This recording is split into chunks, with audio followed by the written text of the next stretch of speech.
300 ka bagong recruit sa Philippine Coast Guard nga nagikan sa lain-laing bahin sa nasod. Formal nang nagsugod silang pagpansay-pansay.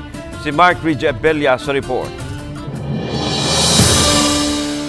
Gisugdan ang ilang training sa miagang Disyembre 8 sa PCG Regional Training Center sa Rehiyon 8 nga nahimutang sa lungsod sa Dolores, Eastern Samar. Mitambong ang mga opisyal sa Philippine Coast Guard, mga opisyal sa kasundaluhan ug sa mga opisyal sa mga lokal nga kagamhanan. Sa iyang mensahe, gipasalamatan ni Mayor Rodrigo Rivera sa lungsod sa Dolores ang mga opisyal sa Philippine Coast Guard nga mapabarog ang Coast Guard Regional Training Center aron mas daghang mga taga Dolores ang makabenepisyo niini.